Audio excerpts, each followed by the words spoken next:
오늘도 주님께서 예비하신 은혜와 은총이 우리들 가운데 충만해질 줄 믿습니다. 우리 그런 기대를 가지고 오늘 마태복음 12장 마지막 시간입니다. 오늘 영적 가족에 대해서 함께 나누도록 하겠습니다. 가족이 뭡니까? 가족은 일단 피부치라고 할 수 있죠. 피부치, 내 배로 낳고 그래서 같이 먹고 같이 사는 피부치. 그래서 가족은 일단 보통 기본적으로 여러 형태, 양자도 있고 여러 가지가 있겠으나 기본적으로 우리가 가족하면 혈통으로 뭉쳐진 가장 핵심 집단, 그룹, 공동체라고 할 수 있습니다. 그래서 모든 세계의 모든 사회의 모든 조직의 가장 기본 단위가 바로 가족입니다. 가족. 그래서 가족은 같이 태어나고 또 같이 자라고 같이 먹고 같이 살기 때문에 가장 소중하고 가장 귀하고 가장 가깝고 그렇습니다. 그렇죠? 가족이 제일 가깝죠. 참 그래서 소중하고 귀하고 사랑스럽고 좋은데 또 인간인지라 가장 가깝다 보니까 가장 잘 알게 되잖아요. 그래서 이게 또 그런 게 있어요. 가장 잘 알아서 가장 편하고 가장 좋은데 그래서 또 인간이 어떤 걸 가장 잘 알면 그게 또 그렇게 또 모르는 게 차라리 날 때가 많이 있는 것 같습니다. 그래서 가장 깊게 상처를 주는 또 그룹이 어딘 것 같아요? 가족입니다. 가족. 그래서 가장 잘 알기 때문에 가장 아픈 데를 건드리는 또 사람들이 가족일 수 있어요. 그래서 이 가족은 어떤 면에서 제일 내 몸같이 사랑스럽고 내 몸같이 좋은데 어느 면에서는 가장 깊은 상처를 줄 수 있고 가장 아픔일 수 있고 이런 애증의 관계일 수 있는 사이가 또 가족입니다. 그래서 가족은 참 소중하고 귀한 거에 대해서는 이견이 없습니다. 그런데 참 아플 수도 있고 그래서 가족 생각하면 어떤 분들은 또 가슴에 한 같은 것들도 있을 것이고요. 왜 어릴 때 고통받고 아픔받은 분들이 한두 분이 아니지 않습니까? 행복하고 귀하게 자라난 가족들이 많지가 않을 것 같습니다. 오히려 그런 면에서 어떤 애증이 있다, 사랑도 있지만 어떤 고통도 있는 그런 곳이 가족이다. 그래서 예수님도 이제 육신으로 몸이 가지고 오셨기 때문에 가족이 있습니다. 가족들이 꽤 많았습니다. 일단 성경이 알려진 것만 해도 동생들이 6명 이상이었어요. 보면 마태복음 13장 54절에서 57절을 보면 그 가족에 대한 내용들이 좀 나오거든요. 한번 보실까요? 그래도 우리가 한번 보면 좋을 것 같아요. 고향으로 돌아가사 그들의 회당에서 가르치시니 그들이 놀라 이르되 이 사람의 이 지혜와 이런 능력이 어디서 나느냐. 이는 그 목수의 아들이 아니야. 누구죠? 목수? 요셉. 아버지 요셉이죠. 그 어머니는 마리아, 그 형제들은 야고보, 저희 성경을 쓰는 야고보, 요셉, 시몬, 유다라 하지 않는, 그러니까 남자 형제들이 하나, 둘, 셋, 넷. 적어도 기록된 것만 4명이에요. 그러니까 4명 이상이죠. 그 다음 그 누이들은 여동생들이에요. 복수죠. 일단 2명 이상이죠. 그러면 여기에 파악된 것만 6명 이상의 가족들, 그러니까 형제간이 있었습니다. 다 우리와 함께 있지 아니하냐. 그런즉 이 사람의 이 모든 것이 어디서 났느냐 하고 예수를 배척한지라. 예수께서 그들에게 말씀하시되 선지자가 자기 고향과 자기 집 외에서는 존경을 받지 않음이 없느니라 하시고, 고향 가서 이제 배척받는 모습이신데, 어쨌든 이 가족들이 상당히 많았습니다. 대가족이었어요. 근데 예수님이 몇째예요? 첫째입니다. 장자입니다. 맏아들이셔요. 기억나시죠? 맏아들을 남의 구유에 누이시고 해서 성령으로 잉태돼서 날 때 맏아들로 낳게 됩니다. 그러니까 이 당시 맏아들이면 할 일들이 많았어요. 이제 신학자들에 의하면 이 목수 요셉은 일찍 돌아가셨다 이렇게 보고 있습니다. 그래서 요셉의 이름이 초기에 외에는 나오질 않아요. 저기서도 안 나오잖아요. 저기서도 안 나옵니다. 어머니 마리아부터 시작하지 아버지 요셉이 안 나옵니다. 그래서 일찍 돌아가셨다 이렇게 이제 생각을, 기사들을 다 기록을 하고 있습니다. 그렇게 여깁니다.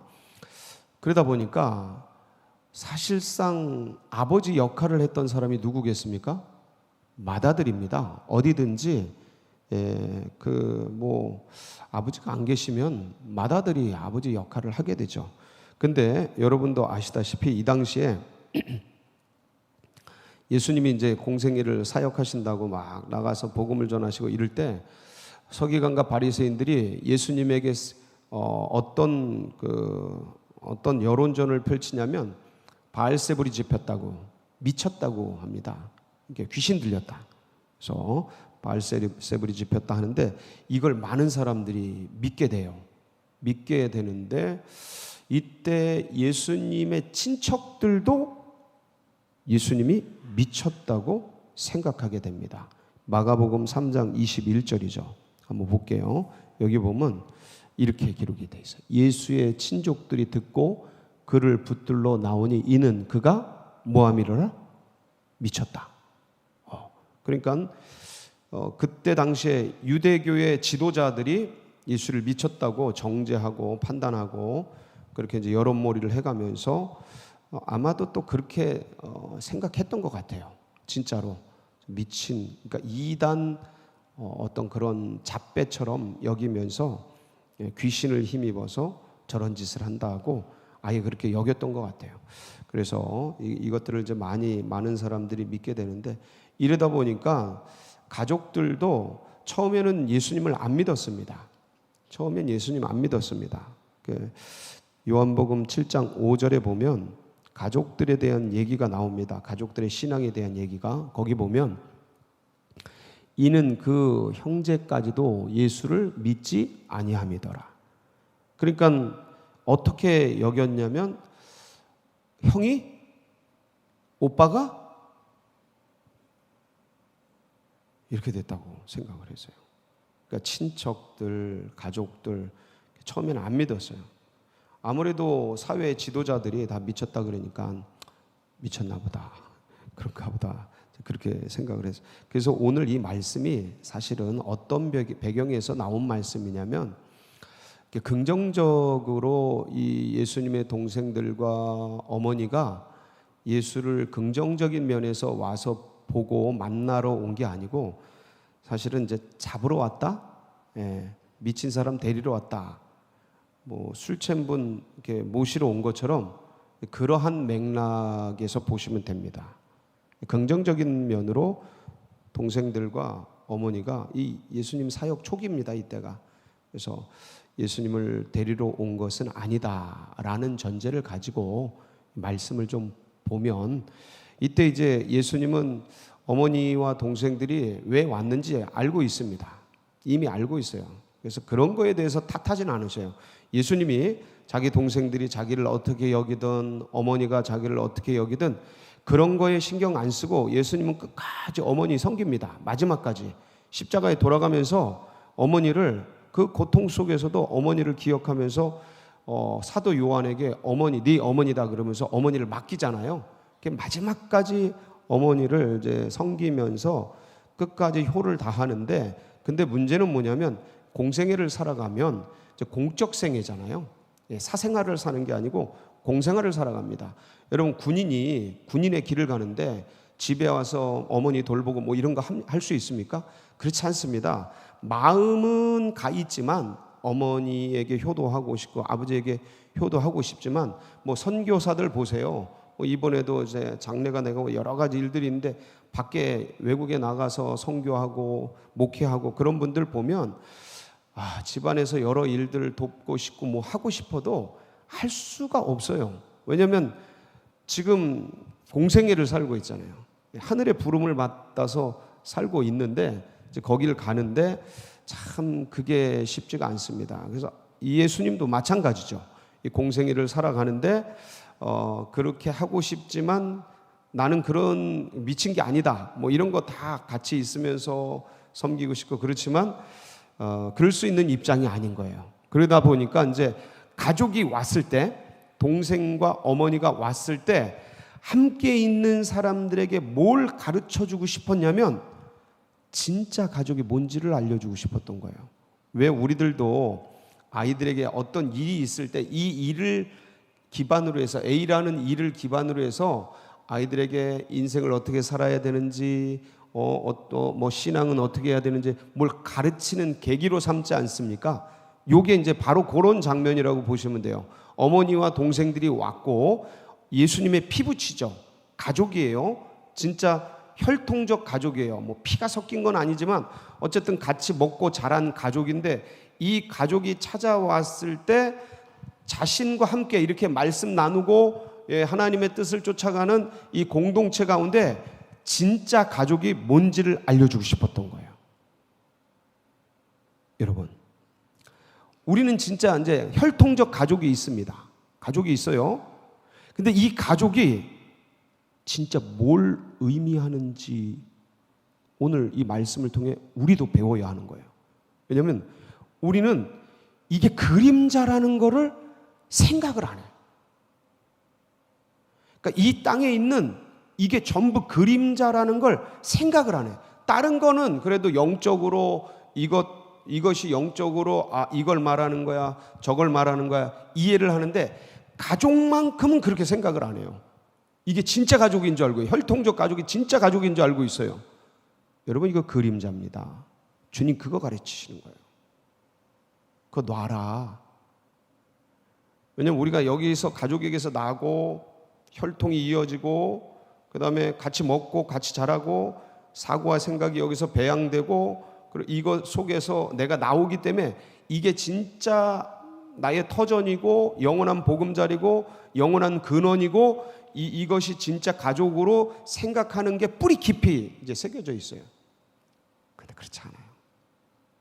그림자입니다. 이 몸뚱이도 그림자입니다. 내게 아니에요. 빌려 쓰는 겁니다. 잠시 잠깐 놓고 갑니다. 우리가 절대 못 잡습니다. 내 생각, 사고, 의식, 기억력 다 빌려 쓰는 거예요. DNA, 뇌세포 다 빌려 쓰는 겁니다. 내 거가 아니에요. 내 거라고 착각하고 있는 거죠. 가족, 내 가족. 이게 진짜 가족이야. 가짜는 아닙니다. 그림자입니다. 진짜 가족은 따로 있어요. 따로 있어요. 제가 증거를 해드릴게요. 진짜 가족이면 끝까지 같이 가야죠. 이게 진짜 내 거면 끝까지 같이 가야지. 같이 가지를 못합니다. 다 두고 갑니다. 다 놓고 가요. 떠나가요. 인사하고 갑니다. 안녕하고. 뭐 대부분 다 그러시겠지만 어머니 아버지가 다 떠나셨습니다. 지금 이렇게 돌아보면 진짜 나와 영원히 같이 계시는 분이 누군가. 그게 진짜 가족이에요. 그게 진짜 가족입니다. 그래서 피부치, 혈통, 먹고 같이 생활하고 이게 이제 우리가 가족으로 알고 있는데 진짜 가족의 핵심이 뭐냐면 아버지가 같은 거예요. 아버지가 같은 거. 네. 그래서 우리는 아버지가 누구십니까? 다 돌아가셨잖아요. 이제 뭘 아직 계신 분이 있지만 다 돌아가신다고요. 좀 있으면. 그러니까 그분이 그림자의 진짜 그러니까 육체적으로 말하면, 육으로 말하면, 이 땅의 언어로 말하면 진짜 아버지죠. 근데 그거는 진짜 아버지가 계시다라는 걸 알려주기 위한 그림자라는 거예요. 우리의 육체의 어머니, 아버지가 계시는데, 가족이 있는데, 진짜 어머니, 진짜 아버지, 진짜 가족이 그 영의 세계에 그분이 계시다라는 걸 알려주는 그림자라는 거죠. 그게. 왜냐면 진짜면 영원히 같이 가야 되는 거예요. 근데 그렇지 않아요. 진짜가 아니라니까요. 이게 진짜면 영원히 가야죠. 아니라니까요. 아니라니까. 이거 놓고 간다니까요. 진짜가 올 때가 있죠. 몸의 부활과 영생을 믿사옵나이다. 이게 부활할 때, 그때가 진짜죠. 몸이 부활합니다. 예수 믿을 때 영은 이미 부활했고, 그래서 아버지가 같은 게 진짜 가족인데, 여러분 아버지 누구십니까? 다 각자의 아버지가 계시죠? 근데 우리 아버지는 영접하는 자, 곧 그 이름을 믿는 자들에게는 하나님의 자녀가 되는 권세를 주셨으니 이는 혈통으로나 육정으로나 사람의 뜻으로 난 것이 아니요 하나님께로부터 난 것이니라. 우리 아버지가 누구셔요? 하나님 아버지죠. 그래서 하나님을 아버지로 섬기는 자들은 교회를 어머니로 섬긴다. 이런 말씀이 있습니다. 그래서 진짜 우리의 가족은 하나님이 아버지시고 교회가 어머니고 형제가 아니다. 이렇게 보시면 딱 맞습니다. 왜 그런 거 하니? 다 떠납니다. 다 떠나요. 영원하신 그분만이 오직 우리 곁을 지켜주십니다.